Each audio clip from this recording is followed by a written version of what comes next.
Hello மக்களே, கடந்த 10 நாளா தமிழக அமைச்சர்கள் நியூஸ் ட்ரெண்டிங்ல இருக்காங்க. சில எக்ஸ் மினிஸ்டர்ஸ் அரெஸ்ட் ஆயிருக்காங்க, கரண்ட் மினிஸ்டர் சர்ச்சையில மாட்டிருக்காங்க. எந்தெந்த அமைச்சர்கள் என்னென்ன சர்ச்சையில மாட்டிருக்காங்கன்னு இந்த வீடியோல பார்க்கலாம். அதுக்கு முன்னாடி இந்த வீடியோவை சப்ஸ்கிரைப் பண்ணாம பாக்குறவங்க கண்டிப்பா சப்ஸ்கிரைப் பண்ணுங்க. இந்த வீடியோ பிடிச்சிருந்தா லைக் பண்ணுங்க, ஷேர் பண்ணுங்க. So this is Voice of Uma. Keep yourself update. வீடியோக்குள்ள போலாமா?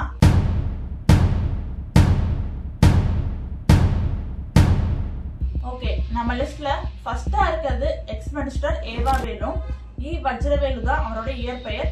Current MLA of Tiruvannamalai district, ex மினிஸ்டரா இருந்தாரு.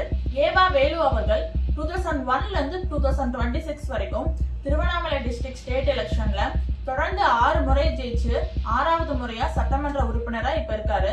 தமிழ்நாட்டிலே இருக்க மிக முக்கிய அரசியல்வாதிகள்ல ஏவா வேலுவும் ஒருத்தர். இவர் கலைஞருக்கும் மு.க. ஸ்டாலினுக்கும் ரொம்ப நெருக்கமானவரும் கூட. லாஸ்ட் மந்த் ஏவா வேலு வீட்ல லஞ்ச ஒழிப்புத்துறை சோதனை போட்டிருக்காங்க. அவர் நிறைய எஜுகேஷனல் இன்ஸ்டிடியூஷன்ஸும் வச்சிருக்காரு. அங்கேயும் விஜிலன்ஸ் ரைடு வந்திருக்காங்க.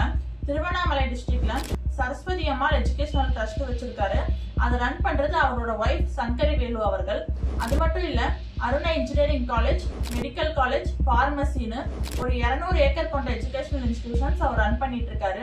ஸோ இது எல்லா இடத்துலயுமே சோதனை போட்டிருக்காங்க. இப்ப அவர் மேல என்ன கேஸ் போட்டிருக்காங்கன்னா, அவர் ஆட்சி காலத்துல கரூர்ல 4 சாலைகள் போடாமலேயே போட்டதா சொல்லி பணம் வாங்கியிருக்காங்க அப்படின்னு சொல்லிட்டு அவர் மேல கேஸ் ஃபைல் பண்ணிருக்காங்க. ஸோ இந்த கேஸ் விஷயமா என்கொயரி பண்ணணும்னு ஜூலை 3ஆம் தேதி ஏவா வேலுவை ஆஜராக சொல்லியிருக்காங்க விஜிலன்ஸ் டிபார்ட்மெண்ட். ஆனா ஏவா வேலு அவர்கள் ஜூன் 27ஆம் தேதி தான் சிங்கப்பூர் போயிட்டதாகவும், உடம்பு கொஞ்சம் சரியில்லை, ஸோ மெடிக்கல் ட்ரீட்மெண்ட்ல இருக்கேன், அது முடிச்சுட்டு தான் நான் திரும்பி சென்னைக்கு வருவேன் அப்படின்னு சொல்லிட்டு தகவல் அனுப்பிச்சிருக்காரு. அவரோட சொந்த மெடிக்கல் காலேஜ், மெடிக்கல் ஹாஸ்பிட்டல், அவங்க சொந்தக்காரங்க ஹாஸ்பிட்டல் இங்க நிறைய இருக்கும்போது ஏன் சிங்கப்பூருக்கு போய் ட்ரீட்மெண்ட் எடுக்கணும்? அரசியல் ரீதியா குற்றச்சாட்டுகள் நிறைய சொல்றாங்க. இதெல்லாம் தாண்டி ஜூலை 7ஆம் தேதி அவர் சிங்கப்பூர்ல இருந்து சென்னை வரைக்கும் ஒரு டிக்கெட் புக் பண்ணியிருந்தாரு. பட் ஆனா அங்க வரல. சோ அவர் எப்ப சென்னைக்கு வருவாரு, விஜிலன்ஸ் ஆபீசர்ஸ் என்ன பண்ண போறாங்க அப்படின்றத பொறுத்திருந்து பார்க்கலாம். அடுத்து நம்ம லிஸ்ட்ல இருக்கிற எக்ஸ் மினிஸ்டர் அனிதா ராதாகிருஷ்ணன் அவர்கள். ஏவா வேலுக்கு எப்படி திருவண்ணாமலை அவரோட கோட்டையும், அனிதா ராதாகிருஷ்ணனுக்கு திருச்செந்தூர் தான் அவரோட கோட்டை. இப்ப 2026 எலெக்ஷன்ல 7வது முறையா சட்டமன்ற உறுப்பினரா அனிதா ராதாகிருஷ்ணன் டிஎம்கே சார்பில் நின்று ஜெயிச்சிருக்காரு.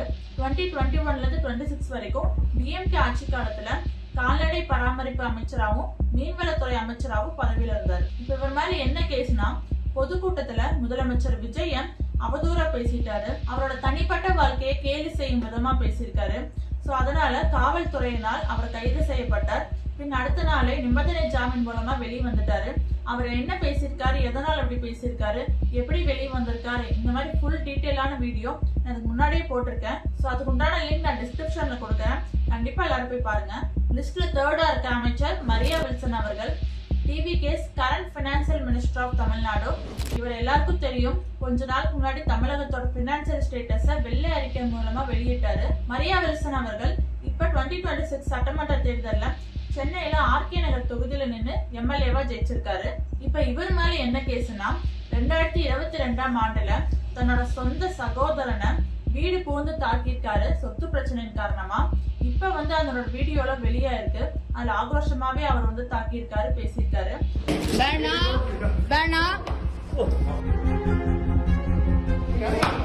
அந்த கேஸோட குற்றப்பத்திரிகையை வாங்கணும்னு புதுவை நீதிமன்றத்துல ஒரு சம்மன் அனுப்பிச்சாங்க மரியா வில்சனுக்கு. பட் இதுவரைக்கும் அவர் அந்த கோர்ட்ல ஆஜராகவே இல்ல, குற்றப்பத்திரிகையும் வாங்கல. காரணம், தமிழகத்துல பட்ஜெட் தயாரிப்பு வேலைகள்லாம் போயிட்டு இருக்கு, சோ இதனால என்னால வர முடியலன்னு சொல்லிட்டு நிறைய ரீசன்லாம் சொல்லி மலுப்புனாரு. சோ மரியா வில்சன் அவர்கள் ஜூலை 22 வரைக்கும் டைம் கேட்டிருந்தாரு. புதுச்சேரி குற்றவியல் நீதிமன்றத்துல நீதிபதி என்ன சொல்லியிருக்காருன்னா, ஜூலை 22 ரொம்ப கால தாமதம் ஆயிடும், அவ்வளவு நாள் நாங்க வெயிட் பண்ண முடியாது, ஜூலை 10ஆம் தேதி கண்டிப்பா ஆஜராகணும்னு உத்தரவு போட்டாரு. இதுக்கு நடுவுல மரியா வில்சன் அவர்கள் தன்னோட சகோதரன் மரியா க்ளோவ் கிட்ட கேஸ வாபஸ் வாங்க சொல்லி கம்பல் பண்ணிருக்காரு. ஆனா மரியா க்ளோவ், நான் கேஸ வாபஸ் வாங்க மாட்டேன், கண்டிப்பா நடத்தியே தீர்வுன்னு சொல்லியிருக்காரு. இது எப்படி அவர் சமரசம் பேச போறாரு, அவர் ஜூலை 10ஆம் தேதி ஆஜராக போறாரான்னு பார்க்கலாம். அடுத்து DMK X minister Senthil Balaji அவர்கள் 2021ல இருந்து 26 டிஎம்கே ஆட்சி காலத்துல மின்சாரத்துறை அமைச்சரா இருந்தாரு. இப்ப கரண்டா கோயம்புத்தூர் சவுத்ல எம்எல்ஏவா இருக்காரு. இப்ப இவர் மேல என்ன கேஸ்னா, டிவிகே ஆட்சியை கவிழ்ப்பதற்கு டிவிகே எம்எல்ஏஸ குதிரை பேரம் செஞ்சு அவங்கள விலைக்கு வாங்குறாங்கன்னு செந்தில் பாலாஜி மேலையும் அவங்க தம்பி அசோக் குமார் மேலையும் கேஸ் ஃபைல் பண்ணிருக்காங்க போலீஸ். ஃபர்ஸ்ட் குதிரை பேரம்னா என்னன்னு சொல்லிடுறேன். டிவிகே ஆட்சிக்கு வந்ததுல இருந்து குதிரை பேரம்னு எல்லாம் சொல்லிட்டே இருக்காங்க.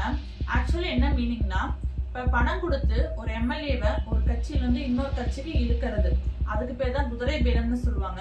அந்த மாதிரி டிவிகே கட்சி எம்எல்ஏஸ ட்ரை பண்ணிருக்காங்கன்னு சொல்லியிருக்காங்க. யார் அப்படி செஞ்சிருக்காங்கன்னா, கிருஷ்ணகிரி மாவட்டம் ஊத்தங்கரை டிவிகே எம்எல்ஏ இளையராஜா கிட்ட ஒரு போன் கால் வந்திருக்கு. இந்த மாதிரி 35 கோடி நாங்க தரோம், இங்க வந்து அந்த கட்சி டிவிகே கட்சியை விட்டு வெளில வாங்க அப்படின்னு சொல்லி போன்ல சில பேர் பேசியிருக்காங்க. இதை வந்து போலீசார்ட்ட சொல்லி கேஸ் ஃபைல் பண்ணிருக்காங்க இளையராஜா அவர்கள். இது சம்பந்தமா 9 பேரை அரெஸ்ட் பண்ணிருக்காங்க. ஸோ நடுவில் இருக்கிற மீடியேட்டர்ஸ் தான் அந்த 9 பேர். அந்த கான்வர்சேஷன்ஸ்லயும் அந்த 9 பேர் சொன்ன வாக்குமூலத்திலையும் என்ன தெரிய வந்திருக்குன்னா, முன்னாள் அமைச்சர் செந்தில் பாலாஜியும் அவரோட தம்பி அசோக் குமாரும் இதுல சம்மந்தப்பட்டிருக்காங்கன்னு தெரிய வந்துச்சு. சரி, இந்த கேஸ் பத்தி என்கொயரி பண்ணணும்னு சொல்லிட்டு ஜூலை 9ஆம் தேதி நேர்ல வாங்க அப்படின்னு சொல்லி சம்மன் அனுப்பிச்சிருக்காங்க போலீசார். பட் செந்தில் பாலாஜியும் அவரோட தம்பி அசோக் குமாரும் தலைமறைவாயிட்டாங்க. ஸோ போலீசார் லுக் அவுட் நோட்டீஸ் கொடுத்துட்டாங்க. இப்ப லுக் அவுட் நோட்டீஸ்னா என்னன்னா, செந்தில் பாலாஜியும் அவரோட தம்பி அசோக் குமாரும் எந்த வெளியூர் பயணத்துக்கும் போக கூடாது. ஸோ அப்படி கொடுக்கலன்னா சில பேர் வந்துட்டு வெளிநாட்டுக்கு இந்த மாதிரிலாம் போய் தப்பிச்சு போயிடுறாங்க. ஸோ அப்படி நடக்கக்கூடாதுன்னு ஃபர்ஸ்ட் லுக் அவுட் நோட்டீஸ் போலீசார் கொடுத்துட்டாங்க. ஜூலை 8ஆம் தேதி செந்தில் பாலாஜியும் அசோக் குமாரும் கோர்ட்ல முன்ஜாமீன் கேட்டிருந்தாங்க. இப்போ நிறைய கண்டிஷன்களோட முன்ஜாமீன் கிடைச்சிருச்சு. பட் வந்துட்டு மார்னிங்கும் ஈவினிங்கும் போலீஸ் ஸ்டேஷன்ல போய் கையெழுத்து போடணும், நான் இந்த ஊர்ல தான் இருக்கேன் அப்படின்னு சொல்லிட்டு போய் கையெழுத்து போடணும். இந்த மாதிரி நிறைய கண்டிஷன்களோட தான் நிபந்தனை ஜாமீன் கிடைச்சிருக்கு. இனி அந்த அரெஸ்டான 9 பேரும் யாரை கை காட்ட போறாங்க, அவங்க மீடியேட்டர்ஸா தூண்டி விட்டவங்க யாரு, செந்தில் பாலாஜிக்கும் அசோக் குமாருக்கும் இதுல சம்மந்தம் இருக்கா இல்லையான்னு இனி போலீசார் செய்யக்கூடிய விசாரணை மூலமா தான் தெரியும். ஸோ நீ என்ன நடக்க போகுதுன்னு பார்க்கலாம். அடுத்த லிஸ்ட்ல இருக்கிற அமைச்சர் கரண்ட் டிவிகே மினிஸ்டர் வில்லி சரத்குமார் அவர்கள். இவர் சென்னை தாம்பரம் தொகுதியில சட்டமன்ற உறுப்பினரா ஜெயிச்சிருக்காரு. மனிதவள மேம்பாட்டுத்துறையில அமைச்சரா பதவியில் இருக்காரு. இப்ப சரத்குமார் மேல கேஸ் கிடையாது, ஆனா பெரிய சர்ச்சை ஒண்ணு வெடிச்சிருக்கு. ஜூன் 26ஆம் தேதி சர்வதேச போதைப் பொருள் ஒழிப்பு தினம். ஸோ அன்னைக்கு தான் சரத்குமார் பத்தின ஒரு வீடியோ வந்து வைரல் ஆச்சு. அது என்னன்னா, 2 இயர்ஸ் பிஃபோர் வந்துட்டு சென்னை சேப்பாக்ல ஐபிஎல் மேட்ச் பார்த்துட்டு இருக்காரு. ஸோ அந்த டைம்ல பாத்தீங்கன்னா ஒரு செல்போன் ஸ்கிரீன் மேல வந்துட்டு ஏடிஎம் கார்டு இருக்குல்ல, அதை வச்சு ஒரு பொடியை வச்சு நல்லா நுணுக்கிட்டு இருந்தாரு. பக்கத்துல வந்து ரூபாய் நோட்டு இருந்துச்சு. ஸோ இதை பார்த்துட்டு எல்லாரும் ஒரு போதைப் பொருள் தான் யூஸ் பண்றாங்க அப்படின்னு சொன்னாங்க. ஏன்னா நான் நிறைய படத்தெல்லாம் பார்த்துருக்கோம், போதைப் பொருள் வந்துட்டு இந்த மாதிரி தான் யூஸ் பண்ணுவாங்க அப்படின்ட்டு. அவர் அந்த மாதிரி நுணுக்கி பண்றத ஒரு வீடியோ எடுத்து அவரோட இன்ஸ்டா பேஜ்லயே 2 இயர்ஸ் முன்னாடி தக் லைஃப் மூமெண்ட் அப்படின்னு ஒரு கேப்ஷனை போட்டு ஷேர் பண்ணியிருந்தாரு. அது இப்போ தக் லைஃப் மூமெண்ட்ல ரொம்ப சேட் மூமெண்டா மாறிடுச்சு. எதிர்கட்சிகள் என்ன சொல்றாங்கன்னா, அது போதைப் பொருள் தான், போதைப் பொருள் யூஸ் பண்றவரை கூப்பிட்டு சீஃப் கெஸ்டா நிற்க வச்சு சர்வதேச ஒழிப்பு தின மேரத்தான்ல கலந்துக்க வைக்கிறீங்க, இது வந்து ரொம்ப பெரிய ஷேமா இருக்கு எல்லாருக்கும் அப்படின்னு சொல்றாங்க. அதுக்கப்புறம் அமைச்சர் சரத்குமார் அவர்கள் ஒரு வீடியோ தெளிவா போடுறாங்க. அவர் குழந்தை, அவர் ஒய்ஃப், இந்த மாதிரி 3 பேர் நின்று பேசுறாங்க. அவர் என்ன சொல்றாருன்னா, அன்னைக்கு என் குழந்தைக்கு ரொம்ப காய்ச்சல், ஃபீவரா இருந்துச்சு, டாக்டர் வந்து மாத்திரை கொடுத்தாங்க, பாப்பா வந்து அந்த மாத்திரையை முழுங்க மாட்டேன்னு சொல்லிட்டான், நான் வந்து அதை நல்லா பொடி பண்ணிட்டு இருந்தேன். ஸோ அது போதைப் பொருள் கிடையாது, சேப்பாக் ஸ்டேடியத்துல போய் நான் போதைப் பொருள் எங்கேயாவது யூஸ் பண்ண முடியுமா, கொஞ்சமாவது லாஜிக்கோட பேசுங்க, இந்த மாதிரி தேவையில்லாத தப்பான தகவல்லாம் வந்து பரப்பிச்சு இருக்காதீங்க, மக்கள் மனசை குழப்பாதீங்க அப்படின்னு சொல்லிட்டு அவரே ஒரு வீடியோ வந்து போட்டிருந்தாரு. அடுத்து லாஸ்டா இருக்க டிவிகே அமைச்சர் கீர்த்தனா அவர்கள். இவங்க சிவகாசி தொகுதியில நின்று ஃபர்ஸ்ட் டைம் சட்டமன்ற உறுப்பினரா ஜெயிச்சிருக்காங்க. இவங்க தான் முதல் இளமையான பெண் எம்எல்ஏவா ஜெயிச்சவங்க. சோ இவங்க ஜெயிச்சதுல இருந்து இவங்களை பத்தி நிறைய சர்ச்சைகள் ஓடிட்டு இருக்கு. இப்ப தொழில்துறை அமைச்சராகவும் பதவியில் இருக்காங்க கீர்த்தனா. சோ கீர்த்தனா அவர்கள் என்ன பண்ணிருக்காங்கன்னா, சிவகாசியில இருக்க பெண்கள் அரசு மேல்நிலை பள்ளியில ஆய்வு செஞ்சிருக்காங்க. சோ அப்ப ஒரு மாணவியை நிக்க வச்சு அவங்க இங்கிலீஷ்ல பேசியிருக்காங்க. வாட் இஸ் யுவர் ஃபாதர் இந்த மாதிரி கேட்டிருக்காங்க. அந்த பொண்ணுக்கு பதில் சொல்ல தெரியாம பயந்து போயிருக்கு. சொல்லுடா, சொல்லு. வாட் இஸ் யுவர் ஃபாதர் கேட்கறாங்க. வாட் இஸ் யுவர் ஃபாதர்னா அந்த பொண்ணோட அப்பாவோட ப்ரொஃபஷனை கேட்டிருக்காங்க. பட் அவங்களுக்கு சொல்ல தெரியல. ஸோ அந்த டீச்சரை கூப்பிட்டு, இங்க பாருங்க, அவருக்கு ரொம்ப சிம்பிளான கொஸ்டின் தான் கேட்டேன், அவங்க அப்பாவோட வேலை என்னன்னு தான் கேட்டேன், பட் அதுவே சொல்ல தெரியல. இப்படிதான் நம்ம தமிழக அரசோட கல்வி கற்றல் இருக்கு. ஸோ நம்ம கண்டிப்பா மாத்தணும். ஃபர்ஸ்ட் பெஞ்சு எப்படி இருக்காங்கன்னா லாஸ்ட் பெஞ்ச்ல எப்படி இருக்காங்க கொஞ்சம் யோசிச்சு பாருங்க. இந்த மாதிரி அந்த ஸ்டாஃப் கிட்டையும் பேசியிருக்காங்க. இந்த வீடியோ ரொம்ப வைரல் ஆயிடுச்சு.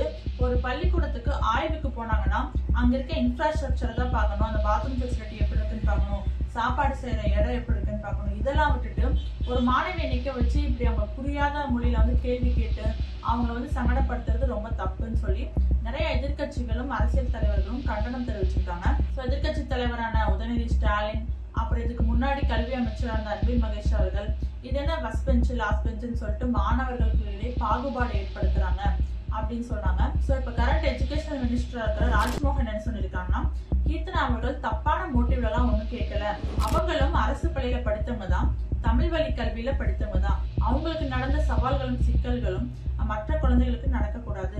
ஸோ இங்கிலீஷும் ஒரு மொழி தான், அதை கற்றுக்காம இருந்தாலும் வெளியில போய் நம்ம நிறைய ஸ்ட்ரகிள்ஸ் ஃபேஸ் பண்ணணும். ஸோ அதை கற்றுக்கணுன்ற மோட்டிவ்ல ஒரு நல்ல மோட்டிவ்ல தான் கீர்த்தனா அவர்களும் அப்படி பண்ணியிருக்காங்கன்னு சொல்லிட்டு ராஜ்மோகன் சார் சொல்லியிருக்காரு. ஸோ இந்த மாதிரி சோஷியல் மீடியால நிறைய கண்டனங்களை பார்த்துட்டு கீர்த்தனா அவர்களே ஒரு வீடியோ ரெக்கார்ட் பண்ணி போட்டிருக்காங்க. அந்த அரசு பள்ளி மாணவியை கிண்டல் பண்ணணும் கேலி பண்ணணுன்ற ஒரு மோட்டிவ்ல நான் பண்ணல, அவங்களால இங்கிலீஷ் கற்றுக்கணும் பேசணும்னு சொல்லி தான் நான் அந்த மாதிரி கேள்வி கேட்டேன், இப்படி ஒரு விளக்கம் கொடுத்துருக்காங்க. ஸோ இந்த மாதிரி நிறைய மினிஸ்டர்ஸும் எக்ஸ் மினிஸ்டர்ஸும் சர்ச்சையில மாட்டிகிட்டே தான் இருக்காங்க. ஸோ இதே மாதிரி நிறைய நியூஸ் அப்டேட் வேணும்னா கண்டிப்பாக சேனலை ஃபாலோ பண்ணுங்க. நான் நெக்ஸ்ட் இன்ட்ரெஸ்டிங்கான நியூஸ்ல உங்களை மீட் பண்றேன். Thank you, bye bye.